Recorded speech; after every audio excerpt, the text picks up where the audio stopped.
네, 네, 사무엘상을 끝냈고요. 사무엘 하까지 하면은 다윗한테 질리실 것 같아서 뭐 어디를 하면 좋을까 좀 고민을 했는데 다 지금 신약하고 계셔서 제가 구약을 계속 해야 되겠다. 물론 저는 이제 구약을 너무 좋아서 하고 있거든요. 예, 그래서 출애굽기를 좀 하면 어떨까 생각이 들어서 출애굽기 말씀을 좀 준비를 해봤습니다. 창세기 13장 10절 말씀인데요. 이에 롯이 눈을 들어 요단 지역을 바라본즉 소알까지 온 땅에 물이 넉넉하니 여호와께서 소돔과 고모라를 멸하시기 전이었으므로 여호와의 동산 같고 애굽 땅과 같았더라라는 말씀이 있습니다.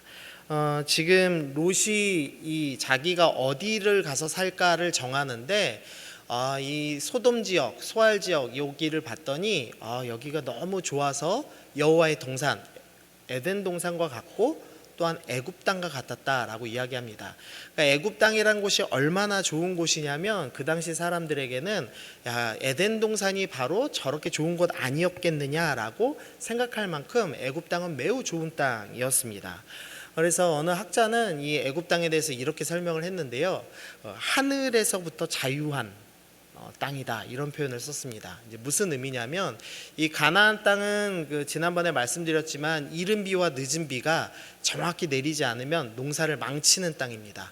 그러니까 꼭 하늘에서 비가 내려야 합니다. 근데 사실 뭐 어느 나라나 다 마찬가지죠. 이게 비가 내려야 농사가 되고 그래야 먹고 살 수가 있습니다. 그런데 이 애굽 땅이라는 곳은 비가 내리지 않더라도 나일강이 정기적으로 범람함으로써 많은 수확을 맺을 수 있는 땅이었습니다. 그래서 하늘을 바라보지 않아도 되는 그런 놀라운 땅이었습니다. 근데 지금 이제 오늘 출애굽기 1장에 보니까 우리가 잘 아시듯이 창세기에서 하나님께서 야곱의 가족 70명을 이제 이집트 땅으로 애굽 땅으로 들여보내시는 장면이 나오죠. 근데 우리가 이 장면을 볼 때 사실은 야 이거 참 좋겠다 이제 이렇게 생각을 해야 됩니다. 그때 당시로 생각하시면 지금 요셉이 총리로 가 있고 그 다음에 하늘을 바라보지 않아도 되는 그러니까 엄청난 풍요가 보장된 땅으로 전체 가족이 다 지금 이민 가는 장면입니다. 그러니까 우리로 지금 따지면은 우리 가족 중에 한 형제가 미국에서 대통령이 되고 그래서 국빈으로 초대받아서 온 가족이 다 이민에 성공하는 사례입니다. 혹시 미국 이민 하실 수 있다 하면 하시고 싶으신 분 있으신가요? 마음으로 한번 손 들어보시죠. 마음으로만. 어떠세요? 미국 가고 싶으세요? 네, 자식 생각하면은 특히나 가고 싶으시죠? 예, 우리 청년들도 이제 미국 유학 가고 싶은 청년들 참 많거든요. 근데 지금 이 당시면은 뭐 다른 데는 야만의 지역입니다. 가나안만 하더라도 사실 뭐 속된 표현으로 이 양 엉덩이만 보고 살아야 된다고 어떤 목사님이 그런 표현하시던데 양만 보고 사는 겁니다. 그리고 비가 오나 안 오나 그것만 보고 살아야 되는 척박한 땅인데 애굽은 모든 게 다 해결되는 교육부터 문화적인 것 그 모든 게 다 해결되는 땅이었기 때문에 이 애굽으로 들어갈 때만 해도 이 이스라엘 사람들이 이 야곱의 자손들이 사실은 되게 좋았을 것입니다. 그리고 이 당시 이제 정치적으로 보면은 이 원래는 이집트는 이 함족이라고 하죠. 이 일반적으로 우리가 검은 사람들, 흑인들, 함족이라고 부르는 사람들이 보통은 다스리는 땅인데 이때만 해도 힉소스라는 위에 있는 셈족 그러니까 이스라엘과 동일한 약간 피부가 하얀 사람들이 다스리고 있던 시기였습니다. 셈족이 다스리고 있어서 셈족 출신의 요셉이 총리가 될 수 있었던 것이고 또 셈족 출신의 이스라엘 사람들이 이제 이민 오기가 편한 사회가 된 거죠. 그러니까 밖에서 볼 때는 야 이스라엘 사람들 정말 좋겠다. 저 야곱의 자식들 정말 좋겠다. 저렇게 이민 가서 마음 놓고 이제 살겠구나라고 생각할 만한 그런 일이 일어난 겁니다. 그런데 8절에서 요셉을 알지 못하는 새 왕이 일어났다라는 표현을 씁니다. 근데 여기서 일어났다는 표현이 이 즉위했다라는 표현과는 조금 다릅니다. 그러니까 우리말로 읽으면은 요셉을 모르는 왕이 새로 등극한 건가라고 생각하기 쉬운데 여기서 일어났다라는 표현은 새로운 왕이 등극했다라는 표현이 아니라 왕조가 바뀌었다 이런 표현입니다. 그러니까 역사적으로는 이 셈족이었던 힉소스 민족이 다시 쫓겨나가고 다시 함족이었던 왕족들이 복귀한 것으로 이해를 합니다. 그래서 저도 이집트 역사는 잘 모르지만 18대 왕조의 아흐모세가 다시 등극한 것이다 이렇게 추측하는 사람들도 있고 합니다. 어쨌든 요셉을 알지 못하는 왕이 들어섰습니다. 그러니까 단순히 요셉이 애굽에 행했던 그 은혜를 기억 못한다 이 정도 수준이 아니라 요셉과 다른, 그러니까 셈족이었던 그 지배자들과 다른 함족의 지배자가 들어섰다는 개념입니다. 그러니까 이스라엘 사람들을 볼 때마다 이 새로운 왕조는 저놈들은 우리를 지배했던 사람들과 같이 친했던 민족이야라는 이제 생각을 할 만한 그런 왕이 이제 들어섰습니다. 이 새 왕이 지금 이야기를 합니다. 이 왕이 그 백성에게 이르되 이 백성 이스라엘 자손이 우리보다 많고 강하도다. 약간 이제 과장되게 이야기하는 겁니다. 물론 실제로는 애굽이 더 강하겠지만 그러나 이 민족이 한 가운데 이 이스라엘이라는 한 민족이 200만이나 되는 민족이 자기들 안에 살고 있고 언제든지 자신의 적국이었던 이 셈족 위에 있는 나라가 쳐들어올 때 다시 연합할 수도 있다는 두려움이 있었습니다. 그래서 우리 내부에 있기에는 너무 강하다는 겁니다. 그래서 자 우리가 그들에 대하여 지혜롭게 하자. 두렵건대 그들이 더 많게 되면 전쟁이 일어날 때 우리 대적과 합하여 우리와 싸우고 이 땅에서 나갈까 하노라. 우리 대적이 들어오면 분명히 내부에서 반란을 일으킬지 모른다라는 이제 두려움을 하고 있는 겁니다. 그래서 이 새 왕이 가지고 있는 두려움은 이스라엘이 생각보다 강하다라는 생각이고 그리고 우리와는 다르다라는 생각을 지금 가지고 있던 것입니다. 그래서 11절 보니까 이 이스라엘 백성들에게 감독들을 세웠습니다. 지휘관들을 세우고 그들에게 무거운 짐을 지어 괴롭게 합니다. 그래서 여러 가지 힘든 일을 시키기 시작했다라고 이야기를 하고 있습니다.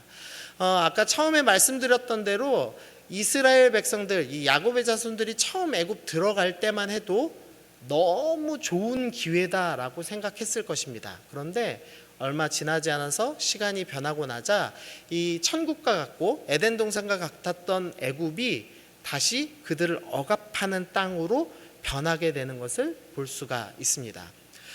우리가 이 땅에서 행복을 찾아 많이 쫓아다닙니다. 우리가 행복하려고 돈을 벌죠. 행복하려고 결혼을 하죠. 근데 결혼 생활 행복하십니까? 네, 아멘 해주셔서 감사합니다. 네, 한 분 행복하시네요. 우리 한 커플만. 네, 결혼 생활이 쉽지 않죠. 네, 끄덕이시면 안 되는데. 네, 결혼을 다 행복하려고 합니다. 근데 사실 막상 해보면 힘든 부분이 있죠. 자식을 낳으면 엄청 행복할 것 같지만 또 힘든 부분이 있죠. 새 차를 사면은 엄청 행복할 것 같지만 힘든 때가 있죠. 졸지 마시라고 제가 유머 하나 해드리면 제가 마티즈를 몰았습니다. 마티즈 중고차를 몰았는데 그게 퍼졌습니다. 그래서 이제 그 카센터 들고 갔더니 이거 더 타면 죽는다 그러더라고요. 엔진에 구멍이 났다나 그래가지고 할 수 없이 없는 살림에 이제 새 차를 사게 됐습니다. 그래서 저희 집사람하고 저하고 이제 새 차를 사니까 너무 좋은 거예요. 그래서 무슨 차를 사지 아무리 골라도 저희 형편에는 가장 싼 차밖에 못 사더라고요. 그래서 그 깡통차라고 하죠. 그 옵션 하나도 없는 차. 그걸 이제 계약해서 왔습니다. 지금 끌고 있는 차인데 너무 좋더라고요. 에어컨도 빵빵하고 차도 마티즈에 비하면 너무 넓고 승차감도 너무 좋아서 행복하게 탔습니다. 근데 그게 여름에 샀는데 겨울 되고 나서 저희가 치명적인 실수를 하나 했다는 걸 깨달았습니다. 뭐였냐면 저희가 옵션에 엉뜨라고 하죠. 엉덩이 뜨거운 걸 안 넣습니다. 그래가지고 제가 지금 새벽 예배 올 때마다 추워 죽겠어요. 걸어오는 게 훨씬 따뜻합니다. 네. 참 새 차 살 때까지만 해도 행복했거든요. 근데 얼마 지나지 못해서 그 행복이 이게 행복이 아니더라고요. 우리가 이 땅에서 애굽 들어가면 행복할 것 같고 미국 이민 가면 행복할 것 같고 결혼하면 행복할 것 같고 새 차 사면 새 집 사면 뭔가 행복할 것 같은데 이 땅에서 참 행복이 과연 있는가? 없더라는 것입니다. 여러분이 지금 어떤 분들은 물론 잠깐 행복을 누리실지도 모르겠습니다. 시간이 얼마 지나지 않아서 그 행복이 영원하지 않을 겁니다. 이 땅에서는 행복할 수 없다라는 것을 보여주고 있습니다. 계속 보시면은요, 이 바로가 이제부터 이제 억압 정책을 펼 겁니다. 첫 번째로는 고된 노동을 시킵니다. 13절 보니까 이스라엘 자손에게 일을 엄하게 시켜서 여러 어려운 노동으로 그들의 생활을 괴롭혔습니다. 그래서 뭐 흙이기기, 벽돌 굽기, 농사의 여러 가지 일을 시키면서 고된 노동을 시켜서 바로가 이 이스라엘 사람들을 힘들게 만들었습니다. 얼마 전만 해도 에덴 동산 같았는데 이제는 힘든 땅이 되었습니다. 두 번째로 성을 쌓는 일을 시키는 겁니다. 그래서 국고성 비돔과 람셋이라는 곳을 건설시켰습니다. 잠깐 이제 오해 하나만 제거하고 넘어가면요, 여기서 이제 람셋이라는 성 이름 때문에 조금 오해가 있습니다. 왜냐하면은 이 람셋이라는 게 사실은 이 이집트의 유명한 왕 이 람세스 2세가 이 새로 만든 도시 이름이 이 람세스라는 도시입니다. 그래서 이 성경을 이제 성경 믿는 보수주의 학자들은 이 지금 출애굽기 1장이 기원전 1500년대에 일어난 일이라고 생각을 하는데, 이 람셋은 12세기에 기원전 12세기에 건축이 됐습니다. 그래서 야, 이거 성경 틀린 거야, 틀린 증거가 바로 저거야 라고 이제 이야기를 할 때 보통 이 람셋 성을 건축한 사건을 드는데요, 사실은 이 람셋이란 이름은 그 훨씬 더 기원전부터 자주 쓰이던 이름 중에 하나입니다. 그리고 보통 성경은 후대에 읽는 사람이 편하도록 이 지명을 좀 현대화할 때가 있습니다.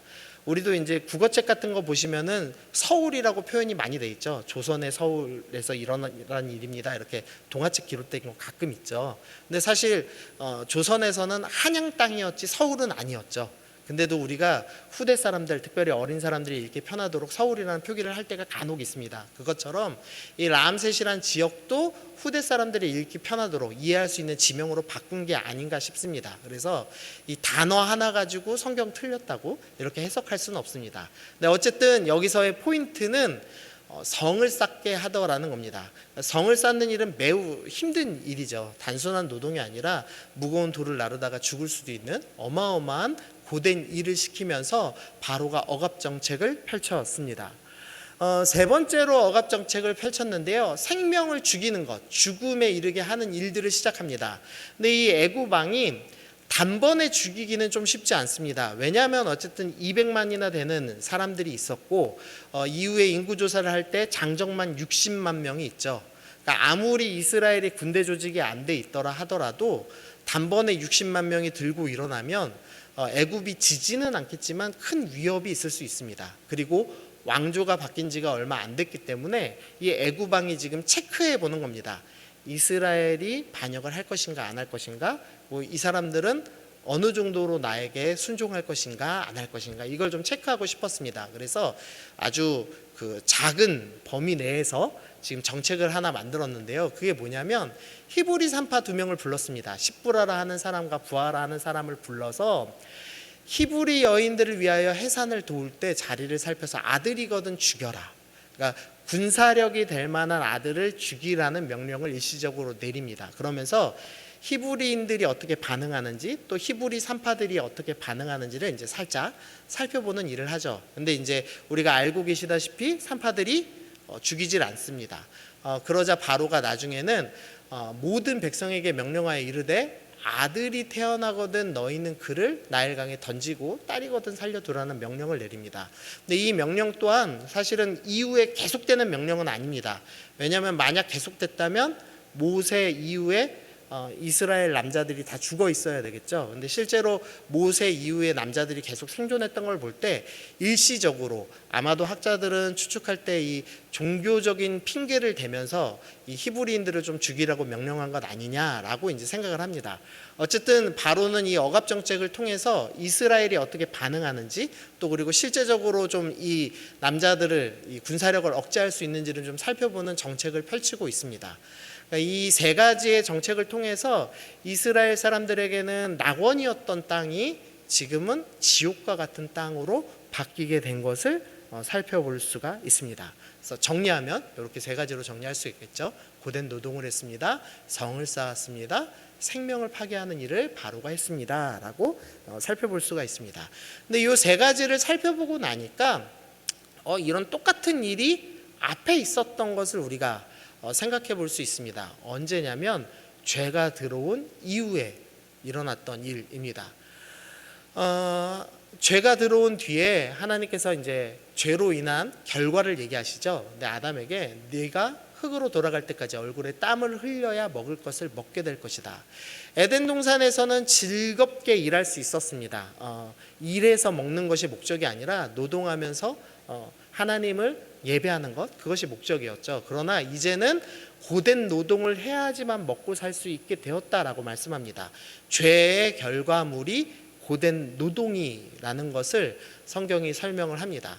하나님께서의 원래 창조의 계획은 우리를 만드시고 우리가 하나님을 기쁘게 예배하며 즐겁게 안식하며 사는 것을 원하셨는데, 이 창조의 모든 계획이 죄로 인해서 어그러졌습니다. 방향이 바뀌었습니다. 그래서 학자들은 이 창조의 목적의 방향성이 바뀐 것을 역창조라고 하기도 하고, 창조를 반대한다 그래서 반창조라는 단어를 쓰기도 합니다. 저는 이제 창조를 거스르는 방향이다라는 의미로 역창조라는 단어를 좀 쓰겠습니다. 하나님의 원래 계획 목적과는 반대로 인간을 억압하고 망가지게 만드는 일을 시작했는데, 그 중에 하나가 고된 노동이었습니다. 두 번째로 보니까요, 이 가인이 동생 아벨을 죽였습니다. 그리고 나서 하나님께 벌을 받죠. 하나님께서 뭐라고 말씀하시냐면, 너는 유리하여라, 너는 떠돌아다녀라, 너는 정착할 수 없다라는 벌을 받았습니다. 근데 벌을 받은 이후에 가인이 어떤 행동을 하냐면, 아내와 동침하며 그가 임신하여 에녹을 낳은지라 가인이 성을 쌓고, 가인은 원래 방황하면서 살라는 벌을 받았습니다. 근데 하나님께 반역하기로 결정하고 방황하지 않고 성을 쌓고 거주하기 시작합니다. 그러니까 성을 쌓다라는 표현이 단순히 이제 가인이 잘 사는 거구나 이 정도로 생각할 것이 아니라, 본격적으로 하나님께 반역하였다, 하나님의 질서를 반대로 나아가기 시작했다라는 표시입니다. 그게 이제 성을 쌓았다는 표현입니다. 근데 그 성을 한 번 더 쌓는 장면이 창세기 11장에 등장합니다. 또 말하되, 자, 성읍과 탑을 건설하여 그 탑 꼭대기를 하늘에 닿게 하여 우리 이름을 내고 온 지면에 흩어짐을 면하자 하였더니, 이 창세기 11장이 무슨 사건이죠? 네, 바벨탑 사건입니다. 우리가 바벨탑 사건으로 외우니까 탑만 만들었지 이렇게 생각하는데요, 탑만 만든 게 아니라 뭐도 만들었죠? 성읍도 만들었습니다. 창세기 1장부터 11장에서 하나님께 반대하는 사람들의 특징이 하나 있는데, 성 쌓는 사람들입니다. 그러니까 하나님을 나의 산성으로 의지하며 하나님의 보호하심을 구하며 하늘을 바라보고 사는 백성이 아니라, 하나님의 도우심과 보호는 필요 없어, 나는 내 스스로 나를 보호할 거야 라고 이야기하면서 자기가 성을 쌓고 자기 스스로를 보호하는 사람들, 그런 사람들, 하나님께 반역하는 사람들의 특징이 성을 쌓는 것이다 라고 표현하는데, 이 성을 쌓는 행위를 바로가 또 시키고 있는 것을 볼 수가 있습니다. 세 번째로 아까 읽었던 말씀의 흙 뒷부분입니다. 너는 흙이니 흙으로 돌아갈 것이니라. 결국 죄로 인해서의 결과물은 뭐냐면 죽음이죠. 생명이 파괴되는 일이죠. 그래서 하나님의 창조 질서와 반대되는 세 가지 일들이 일어나더라는 겁니다. 그리고 나서 봤더니 바로의 억압 정책이 바로는 나름 정치적인 목적을 띠고 이스라엘 사람들을 억압하려고 행했겠지만, 사실은 죄로 인한 결과물, 하나님께 반역하는 모습, 창조가 거슬러 오르는 모습, 역창조의 모습을 보여주더라는 겁니다. 죄로 인해서 우리가 역창조 세상에서 살고 있습니다. 하나님의 창조 질서를 따라 사는 것이 아니라 하나님께 거슬러 반역하는 시대에서 살고 있다라는 것입니다. 그래서 우리가 이 땅 가운데서 아무리 평안과 행복을 찾아 나서더라도, 잠깐의 행복은 찾을 수 있을지 몰라도 어느 곳에 가든지 결국은 하나님의 창조 질서대로 회복되어 있지 않기 때문에 고통스러울 수밖에 없다라는 것입니다. 이런 이스라엘 백성들이 이런 역창조의 어려움들, 그러니까 하나님의 창조 질서를 반하는 세상에서 고통당하고 있을 때 하나님이 보이지가 않습니다. 창세기 50장 26절과 출애굽기 1장 1절, 그러니까 창세기와 출애굽기라는 이 책 사이에 빈 공간이 있는데 이 빈 공간의 기간이 무려 400년이나 됩니다. 하나님께서 침묵하고 계시는 겁니다. 아니 하나님, 이 하나님의 백성들이 지금 애굽으로 누르랄라 낙원인 줄 알고 들어갔다가 이렇게 큰 어려움, 단순히 외국인 노동자로 객으로 사는 수준이 아니라 아이를 죽이라는 명령에 순종할 수밖에 없는 이런 절체절명의 위기를 맞이했는데 도대체 하나님은 어디 계십니까? 왜 하나님은 400년이나 침묵하십니까? 라는 질문을 해야 합니다. 우리가 인생 살면서 내가 참 고통스러운데 하나님께서 응답하시지 않을 때가 있죠. 일하시지 않는 것처럼 보일 때가 있습니다. 근데 오늘 본문도 그런 본문이더라는 겁니다. 하나님이 도통 보이지 않는 것과 같은 본문입니다. 그래서 이스라엘 백성들은 무거운 짐을 지고 괴롭힘을 당하고 성을 건축하며 죽어가고 있는데 하나님은 침묵하시는 것과 같은 모습이 보여지고 있습니다. 그런데 하나님이 침묵하시는 것이 사실 아니었다는 겁니다. 우리 12절 말씀 다시 한번 읽어보겠습니다. 시작. 그러나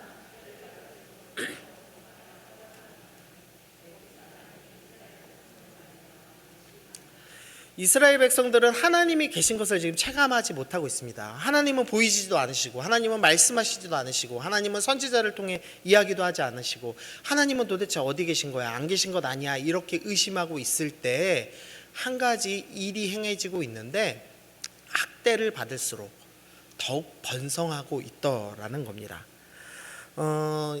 이 유아 사망률이요, 이 영아 사망률이 고대에는 엄청나게 높았습니다. 고대까지 갈 것 없고 저희 이제 부모님 때만 해도 저희 이제 할머니께서 아이를 한 8명 정도 낳으셨거든요. 네, 4명이 이제 돌아가시고 아주 어렸을 때 태어나자마자 죽거나 5살 안에 보통은 이제 돌아가시고 4분만 이제 형제 4만 이제 생존을 했습니다. 여기 계신 분들 중에 부모님 세대나 이런 그런 경우들 많이 보셨을 겁니다. 그러니까 한 50% 생존한 거죠. 지금도 아프리카는 이 영아 생존율이 한 1000명 중에서 한 30명 정도는 죽는다고 합니다.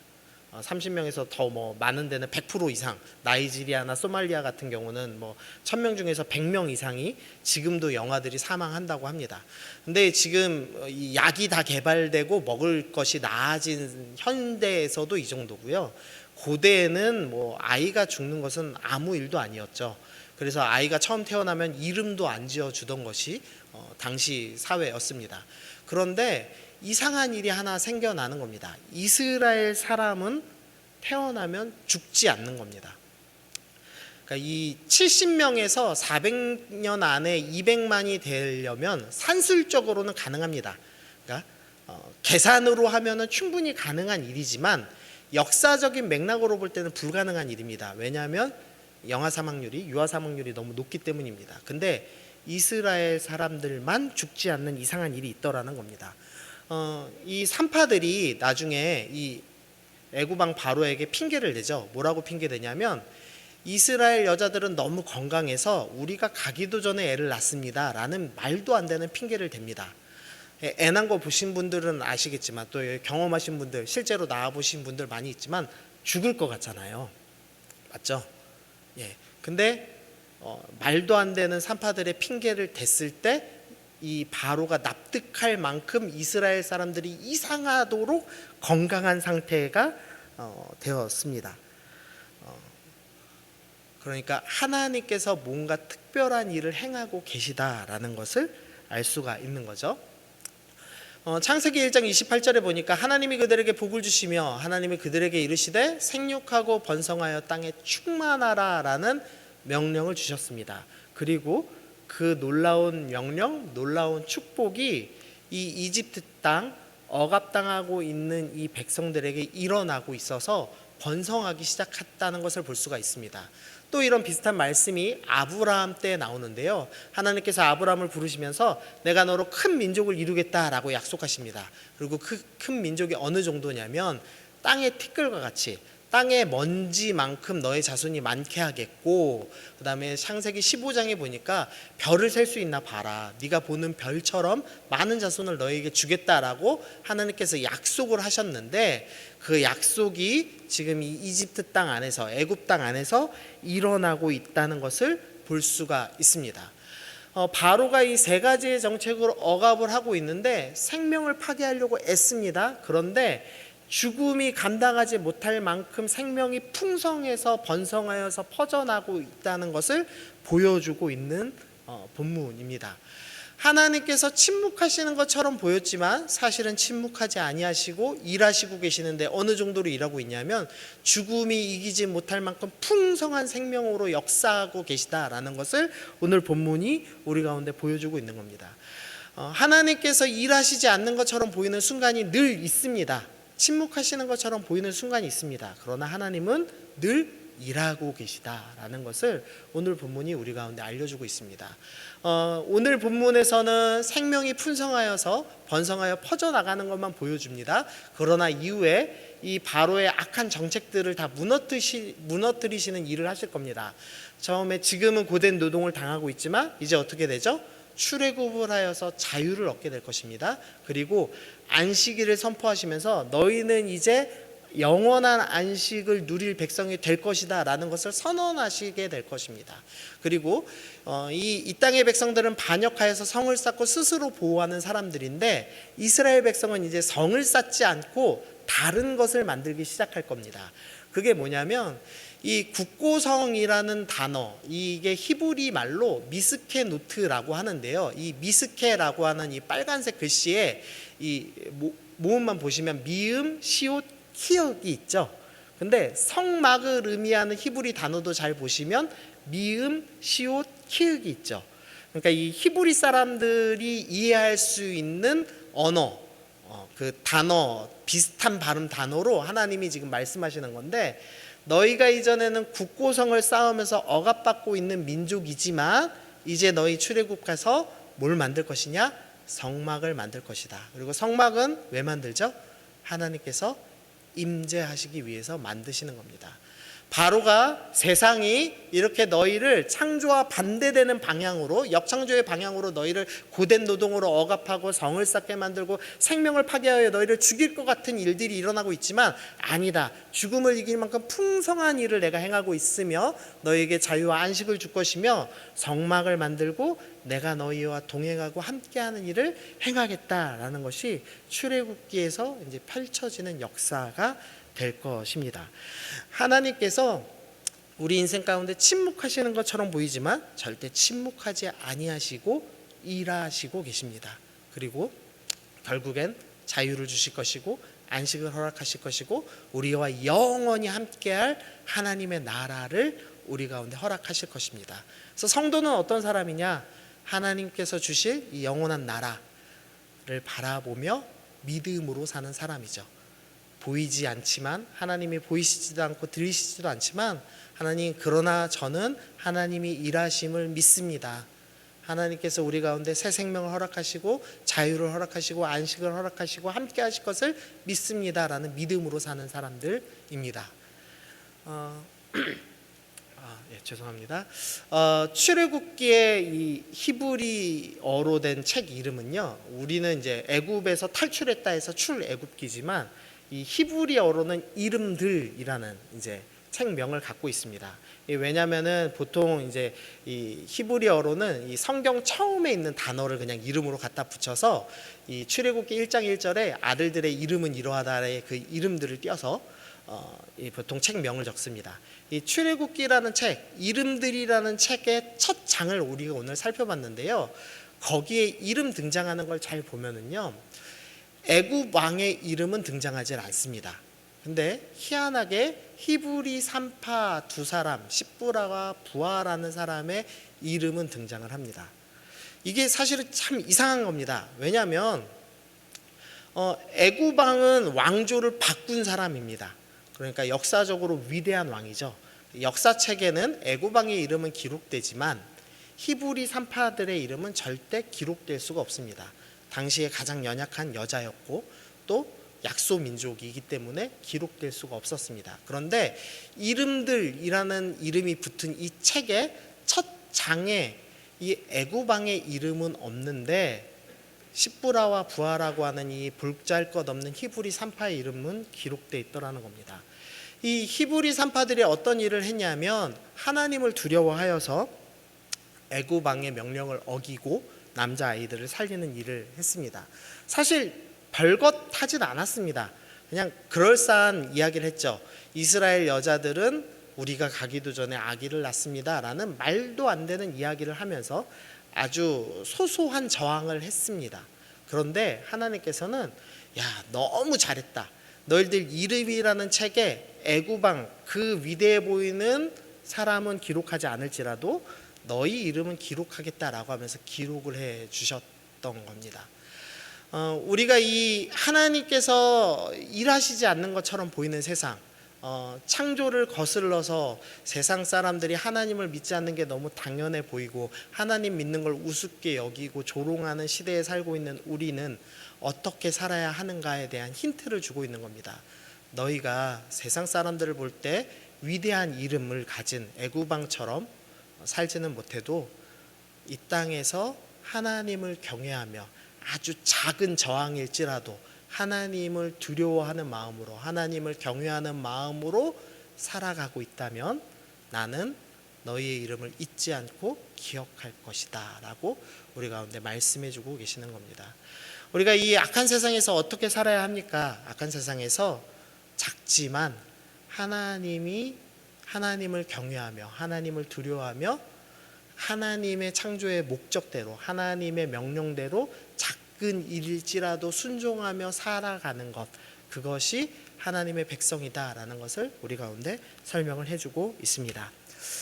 정리하면은요, 이 출애굽기 처음에서 우리 가운데 설명해 줍니다. 낙원처럼 보였던 애굽 땅은 영원히 낙원이 될 수 없습니다. 이 땅은 절대 영원한 행복을 보장하지 않습니다라는 것을 보여줍니다. 그러면서 결국 바로의 정책들을 다 봤더니 죄로 인한 결과물, 우리는 이 땅에서 창조에 반대되는 방향으로 억압받으며 죽어가는 인생을 살아가고 있다는 것을 보여줍니다. 그런데 하나님께서 그 고통스러운 삶의 현장 속에서 여전히 일하고 계시다라는 것을 오늘 본문이 우리 가운데 가르쳐 줍니다. 그래서 우리는 어떻게 살아야 하느냐? 이 시브라와 부라처럼 작지만 하나님을 경외하며 살아가는 삶, 하나님의 창조의 질서대로 살아가는 삶, 하나님의 창조의 목적대로 작지만 생명을 살리기 위해 애쓰는 삶을 살아야 한다라고 출애굽기 1장이 우리 가운데 말씀을 하고 있습니다. 그래서 이 억압된 세상, 이 창조 질서에 반하는 역창조 세상에 살고 계신 여러분들이 이 땅의 행복을 쫓아가는 것이 아니라 하나님 이 땅에서 절대 행복할 수 없음을 압니다. 영원한 안식을 주시기 위해 우리 가운데 다가오시는 그 주님을 내가 믿습니다. 내가 하나님 오심을, 나를 자유케 하실 그 하나님을 신뢰하며 작지만 하나님을 경외하는 삶 살겠습니다. 생명을 낳고 생명을 살리는 삶을 살아서 하나님의 책에 이름이 남는 영원한 하나님 나라의 백성으로 이름을 남기는 사람이 되겠습니다. 우리 그렇게 결단하시면서 오늘 살아가시는 여러분들 되시길 바랍니다.